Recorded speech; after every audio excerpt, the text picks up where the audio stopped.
There's a song by the Isley Brothers that was going through my head today.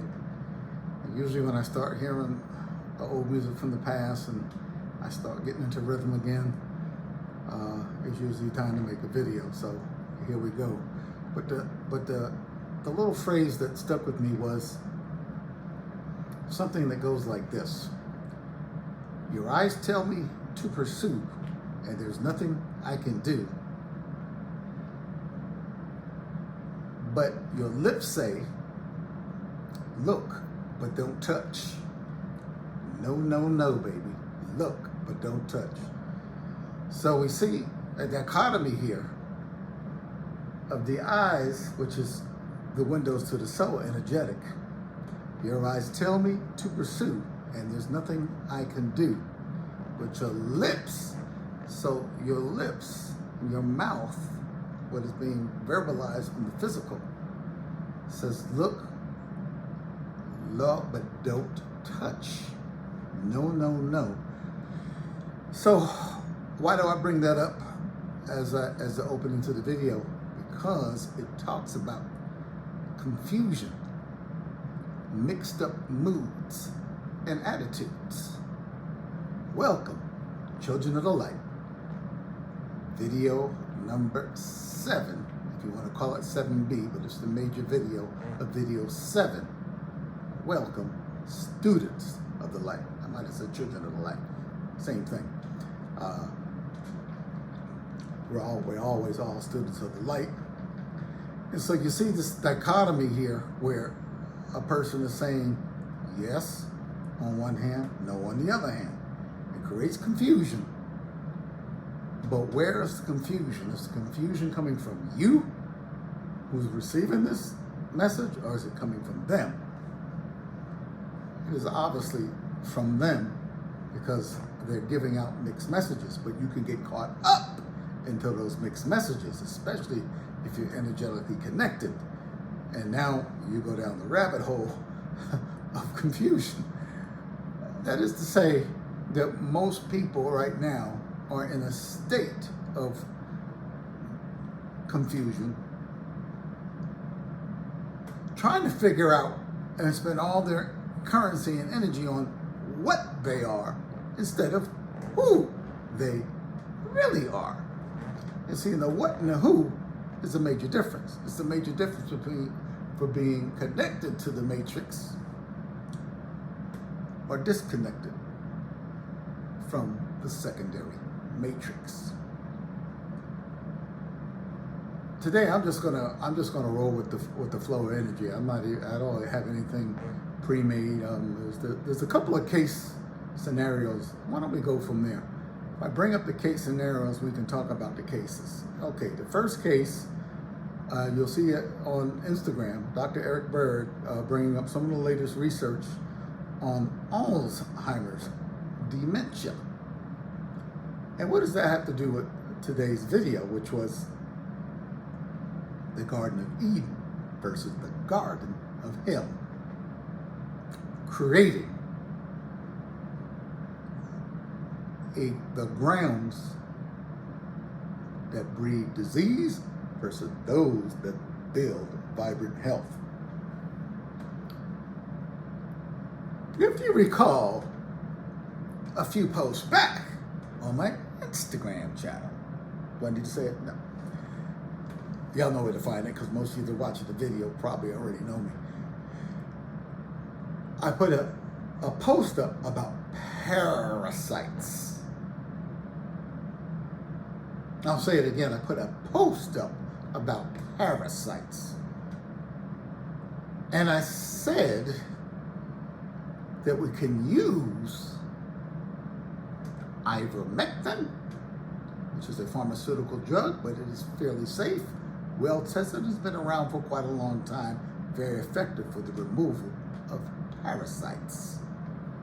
If you have dogs, cats, or animals, they have probably received a dose of ivermectin, because they are prone to pick up parasites.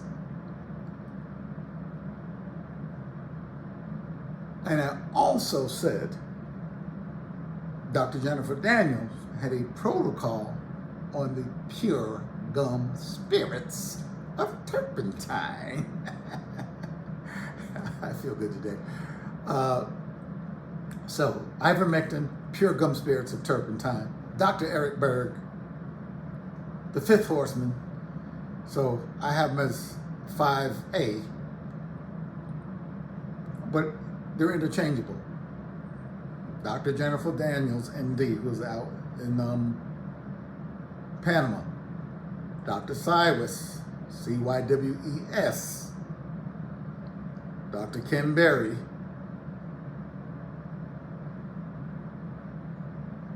I need to say it again. I'm going to skip my honey MD.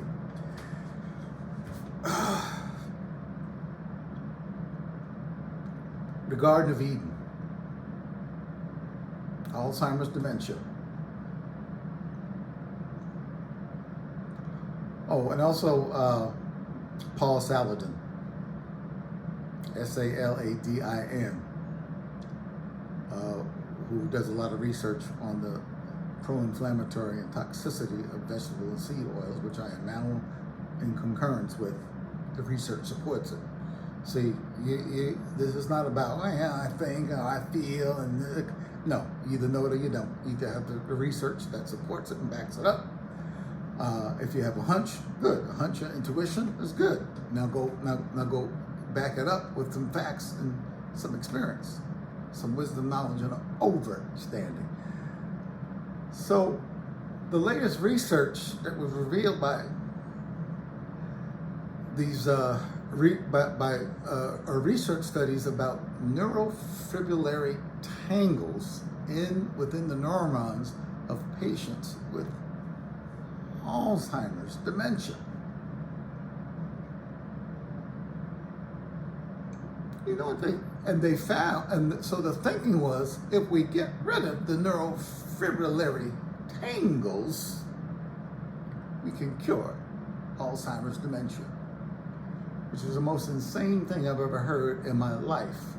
Because if your body starts making neurofibrillary tangles, which is unnatural and not normal, I'm not going to say it's unnatural, it's natural because of, I'll explain to you how the process works. It's not normal. So can neurofibrillary tangles be the cause and the root of the problem? No. Just like the memory problems are the effect, just like the neurofibrillary tangles that they see microscopically are the effect, we must go deep diving into the rabbit hole to discover the cause. And what did they discover?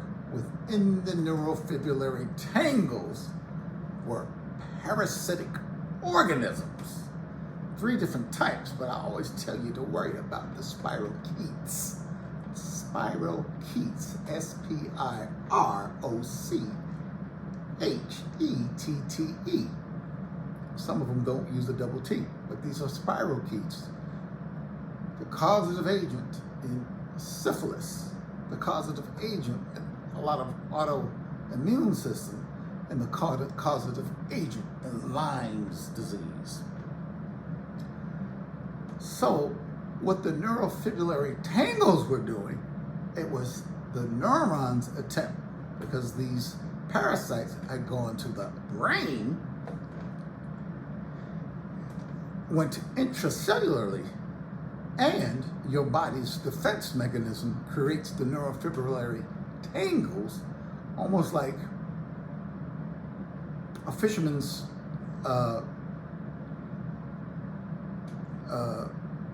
line that gets that kind of spins a web, almost like a spider web in a way. And so when those parasites hit the web, they get caught, they get entangled, and then a powerful antibiotic substance is secreted, and it kills the parasites. So what they find, but it eventually, if it's too much neurofibrillary tangles, too much parasites, yes, your body may be able to get rid of the parasites, but it can be overrun by parasites. It is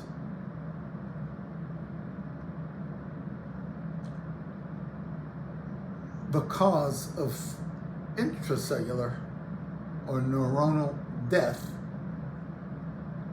which then leads to a lack of proper neuronal function, which leads to a lack of proper brain functioning, which then becomes the thing that we are calling Alzheimer's dementia. You can't make this stuff up.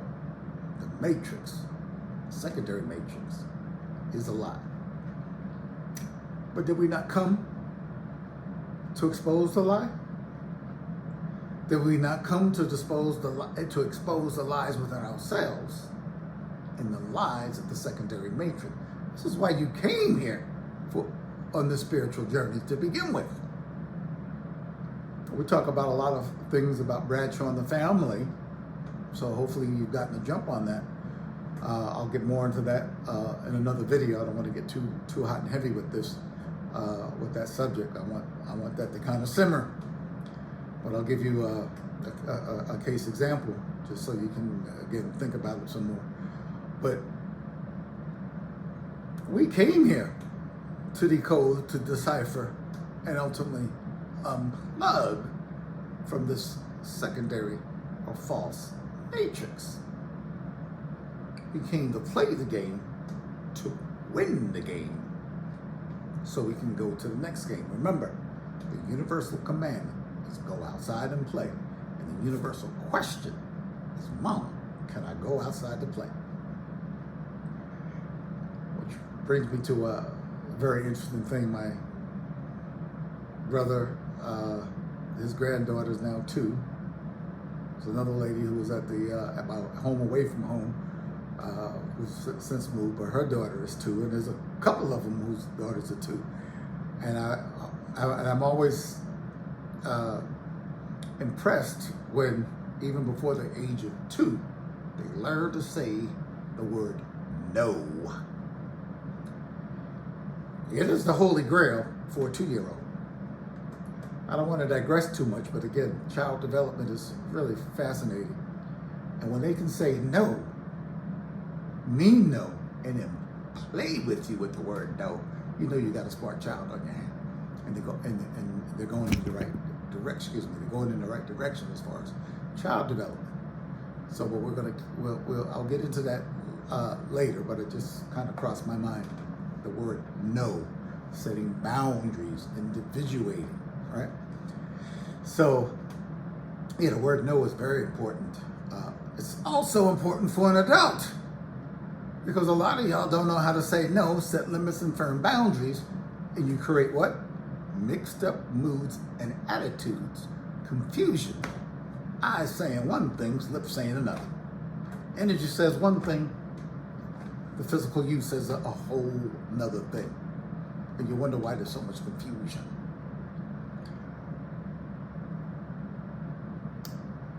The Alzheimer's conundrum is that, again, of the system going after effects rather than going after the cause. So how would I approach Alzheimer's? Well, we know that we have to have sunlight, grounding, and water. Hydration. I mean, water can cure clean water. Now, we talked about distilled water. Go look at my Instagram post with the distiller there. I have 2 of them. We know that water can literally wipe out 85 to 90% of all diseases. Just water. So water, sunlight, and grounding is the holy grail. What we're discovering in Alzheimer's is that the brain has its own microbiome, i.e. living organisms. We know that the blood has its own microbiome. And we know that the GI tract has quite an extensive and comprehensive microbiome, which are bacteria, funguses, viruses, and others living in synchronicity and harmony, so that there is a give and take. It takes from you, and you take from it. So now we have a harmonious relationship with that microbiome. That microbiome in the gut also has a direct connection to brain dysfunction. Did you know that just poor diet alone, eating the wrong things, and especially not eating enough cholesterol and getting enough water, can create a depressive syndrome? And I'll talk about that in a second. So that is just to say that, we can go down the world of effects and get nowhere. Matter of fact, the treatment of effects will likely make a particular disorder like Alzheimer's worse. So where do we go? We go to dehydration. That's always my first. Dehydration, grounding, and sunlight. Need I say more? My lips and my eyes are in concert. All right, there's no mixed messages here. You have to then understand about the parasitic nature of energy. And my statement of as above, so below, so within, as without. Meaning that we have parasitic people, we have vampiric people, we have energy suckers, right? That literally suck the life force out of you. And we have parasites within the body. It is a reflection of the same thing. And those parasites cause problems in the Garden of Eden, converting it, if there's an overgrowth, to the Garden of Hell, because we gave it the conditions to allow the serpent to come in and poison you with its tail. That's right, the serpent came into the garden because Adam's head was turned. It snuck in and turned the Garden of Eden through Eve into the Garden of Hell. By the way, when I say lady, or I say Eve, or I say Adam, I'm not talking about man and woman in the physical. I am talking about the divine masculine and the divine feminine in the spiritual light code sense. So, yeah, I'm not necessarily talking about a physical man and a physical woman.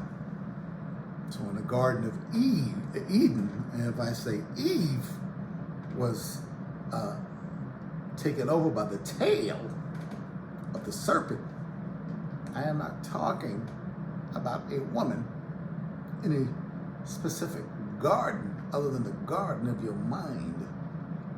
And we all have divine feminine energy flowing through us and divine masculine. We can choose on any incarnation to express one more than the other, but make no mistake, the inner alchemy, the inner work, the energetic work, which we will eventually get to when we get into intermediate level of metaphysics, means that those two energies have to come into alignment and balance. The inner alchemy, another video for another day. That's probably going to be video number 25 at the rate we're going, because we got to get mentally, emotionally healthy. We got to get some sort of physical health, and the two go hand in hand. So yeah, just the latest research on Alzheimer's, which supports what I have been saying for the last 20 years about parasites, microbiome, getting your water, getting your sun, getting grounded, getting rid of toxins and poisons, detoxification, oxygenation, hydration, water. But if you've been living out of balance, as most of us have been, myself included at one point, you have to deparasitize yourself. If you have not made a concerted effort to get rid of parasites, you have parasites. Go look at Jennifer Daniels' Candida Cleaner Report. It's free, but it gives the Pure Gum Spirits of Turpentine protocol, which I use every day, or I try to use it every day. ultimately, your spirit, intuitive spirit tells you what you need and what to do. You'll figure it out, but you got to put some energy and some work into it first. Ask the right question. I'm available. Comments should be lit up with questions leading up to a live event where you'll be able to ask any questions that you want. Number 2, in the Garden of Eden, in the cradle of mankind, a Kebulon, we have to understand the importance of the master hormone, insulin. It is through the mismanagement of insulin that all the other disorders flow, including parasites, including gout, gouty arthritis, arthritis of any kind, autoimmune disease, dementias, including Alzheimer's. See, now we're going back another level. Again, until we get to the root cause of things, right? And by the way, the root cause is always here first. It's in your thinking, because you haven't had enough time to realize the game that you're in and to begin to unplug from the matrix. So you still believe in the fairy tale of the matrix.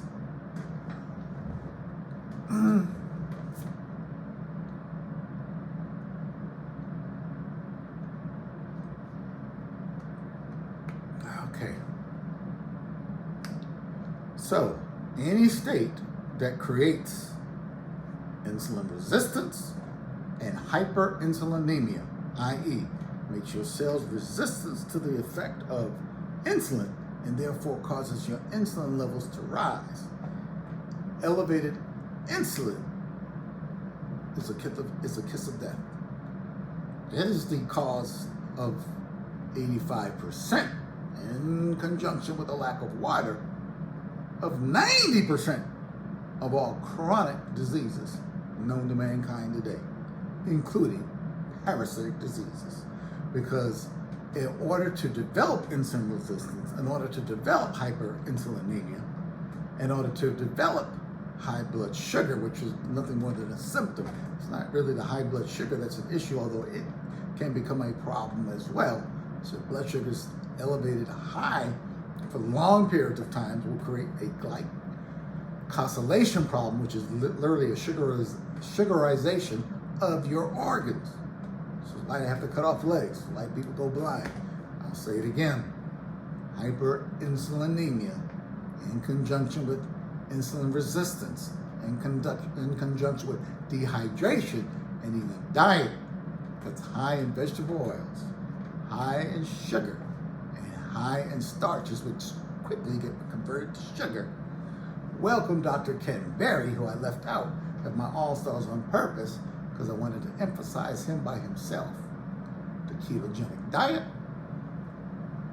the ketovore diet, and the carnivore diet. We must be moving towards that diet. That diet is genetically appropriate for almost everybody.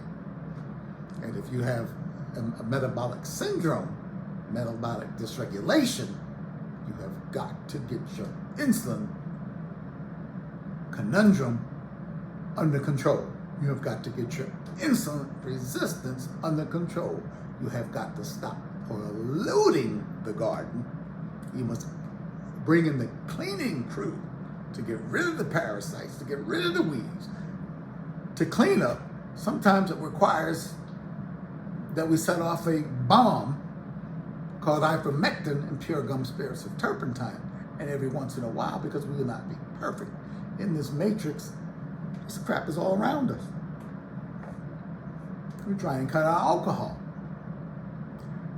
But as Dr. Siwes says, the carb addiction doctor, raise your hand if you're a carboholic, because most of you are addicted to carbohydrates, sugars, and starches.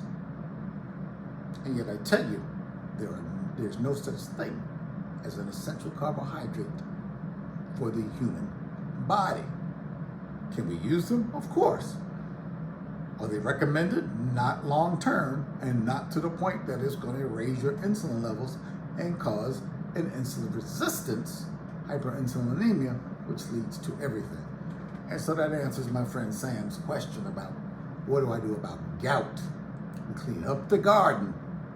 We hydrate, we get water, we get exercise, we get energy from the sun, we ground, we clean up the diet by eating lower on the sugar totem pole, lower on the carbohydrate, meaning starch.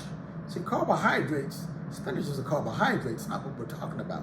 Lettuce is a carbohydrate, that's not what I'm talking about. I'm talking about these starchy carbohydrates, right? These potatoes, these rice, these cakes, these cookies, this wheat, all this stuff, all these starches get quickly converted to sugars and spike up your insulin, right? Go look at the glycemic index for foods and you'll know. And fruits are also spikers of insulin. And then they'll tell you that, well, fruits have a different type of sugar. They have fructose. Yeah, it's not, no. Go get your blood sugars checked after eating an apple, an orange, watermelon. No, folks, it's sugar. I'm sorry. Urinary tract infections, it's sugar. I'm sorry. So we can give you antibiotics and knock out the bacteria in a urinary tract infection. But the garden that has now been corrupted has to be brought back into control through your diet, which means it has to be brought back into control through your efforts, your discipline, your wisdom, your knowledge, and your understanding, and you have to go get the facts.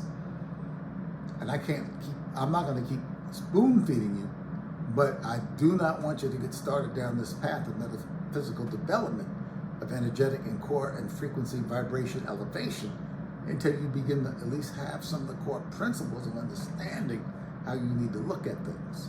So we go from Alzheimer's to every other damn disease in the world, pretty much.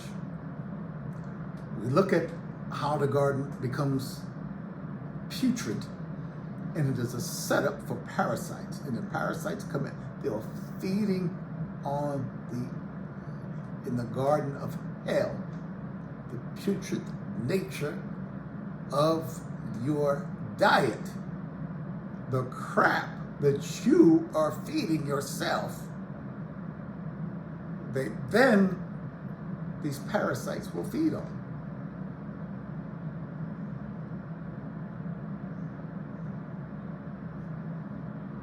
Sugar water, Gatorade, crap where you pick it up from the store, it's in plastic, you gotta read 30 ingredients. Come on, man. You know, I mean, it's just insanity. Beef that's cooked in vegetable oil, French fries is cooked in vegetable oil. No, the vegetable oil is toxic. The French fries is toxic, the meat is not toxic. But once it gets cooked in vegetable oil, it becomes toxic. You cook it in animal fat, it's not toxic. No meat is toxic. Unless the meat itself is toxic because it comes from sick animals. It's another story for another time. We won't go into that right now. Is there anything else I wanted to bring up? So yeah, so this cures for diabetes, right? So that's really what insulin resistance is. It's end result of diabetes and all the things that we see with diabetes. Parasites. We talked about Alzheimer's. We talked about gout. We talked about autoimmune disease. We talked about the neurons. We talked about neurofibrillary tangles. And you guys are getting a quick lesson on some of the latest studies in terms of disease prevention and wellness care that exist. Back to the confused person. Let's do a case study.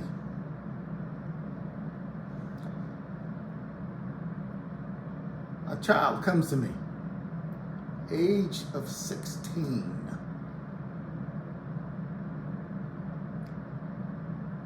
He presents with symptoms of depression, almost the criteria of a major depressive disorder. He's lost his energy. He's lost his drive. He's no longer showing up to school. He's missing school. But you as the parent aren't even aware that in the last 32 days, he's missing 16 days of school. Ultimately, the school sends a report to the parents.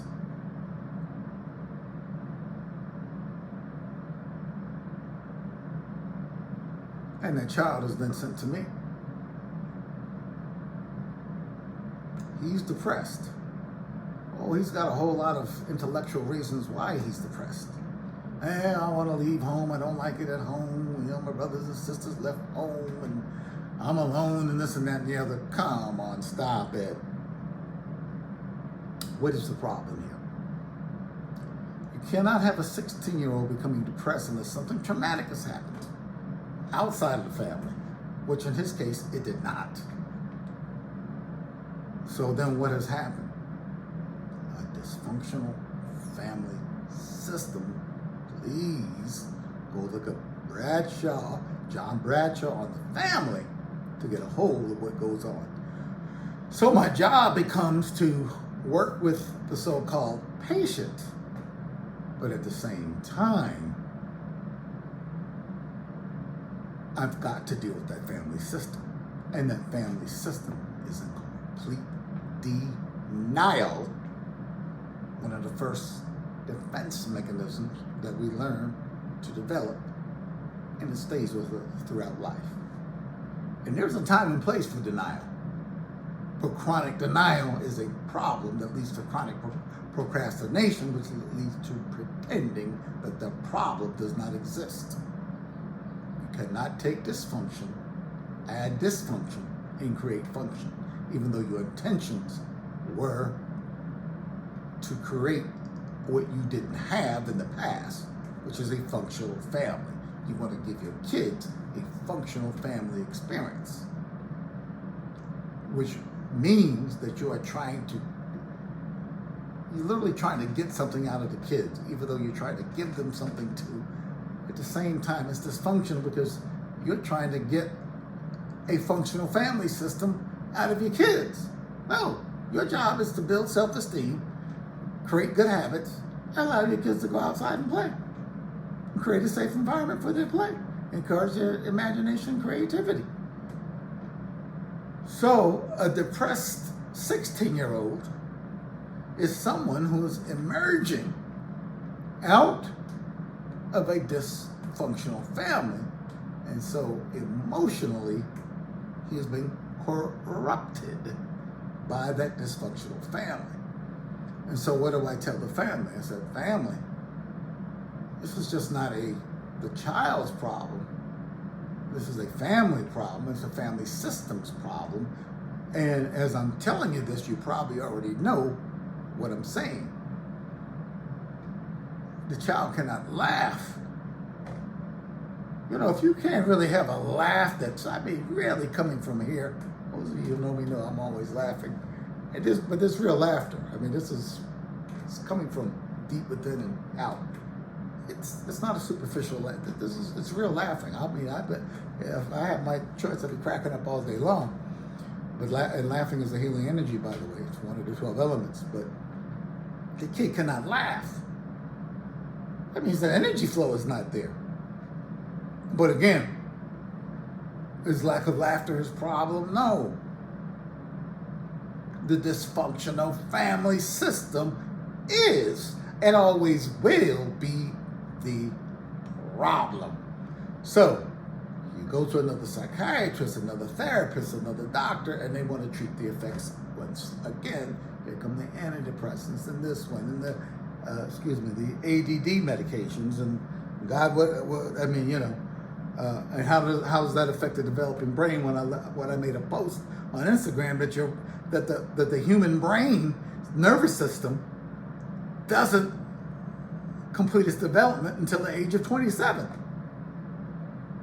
And I came up with a rule, you don't even get married or get involved in living with people and creating kids before the age of 30, really about 30 to 32. You need a few years to figure out what it means to have a fully functioning nervous system. Another topic for another day. We will get into that.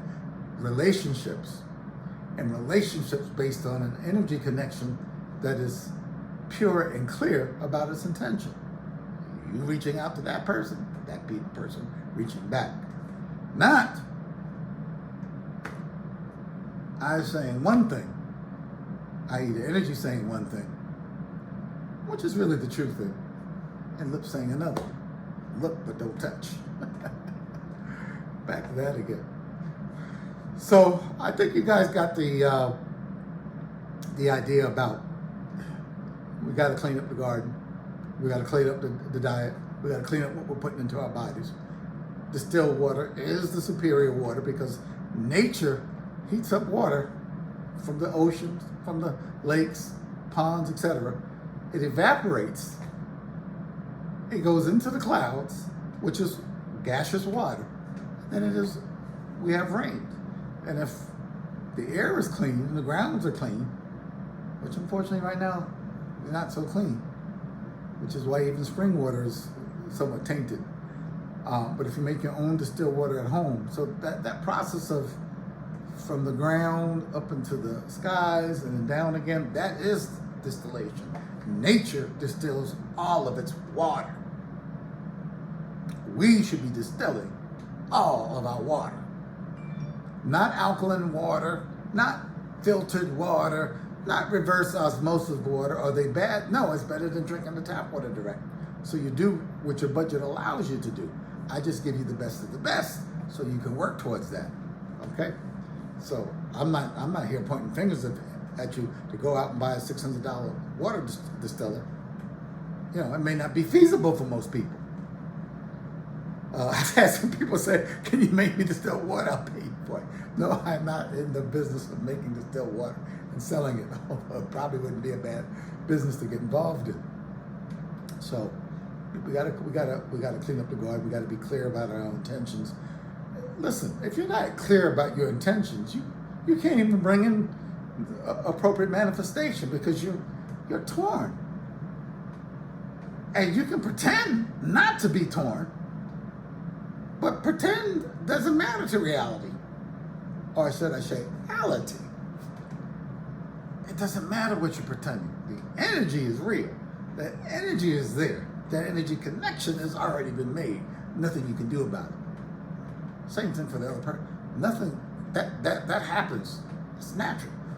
We have a seed, we have water, we have soil, boom. The seed germinates. That's the energy doing what it does. Nothing can be done about it, right? But you can't tell the seed, don't germinate. It's not going to happen. But as human beings, we can repress emotions. We can even repress the energy for a while. Eventually it will come out. And it won't be a pretty sight if it erupts out because of your repression and suppression, right? Which is another defense mechanism. And we'll get into more about defense mechanisms as we go up the ladder for metaphysical development. Video's getting long. I'm going to stop it. So if you've got cancer, you've got diabetes, you've got circulation problems, you've got Alzheimer's, dementia of any kind, and you're still drinking alcohol, you're still drinking colored water with sugar in it, you still think Coca-Cola is a health drink, you're still eating a lot of starchy stuff, you're still eating a lot of sugary crap. Now, I'm not saying here and there you can't have something sugary. I'm just saying, yeah, this is not the preferred diet that your body needs or wants. And if you continue down that path on a consistent basis, putting a toxin called sugar and all of its derivatives in your body, you're going to have a problem. And so with that, I'm going to leave us for the next video, which should be video 8. And I'll probably come out with an 8A and then 8B. All right, folks? So, I mean, we can go on and on and on and on. Get clear in your mind about not what you are, but who you are. Get clear in your mind about what you really want. And sometimes the energy, the spirit of the energy is telling you. It is telling you. Sometimes screaming at you. And yet you won't make a change. Screaming at you how to fix your health problems, and yet you won't make a change. screaming at you about who you are, and yet your ears are deaf. You're not hearing. Next time.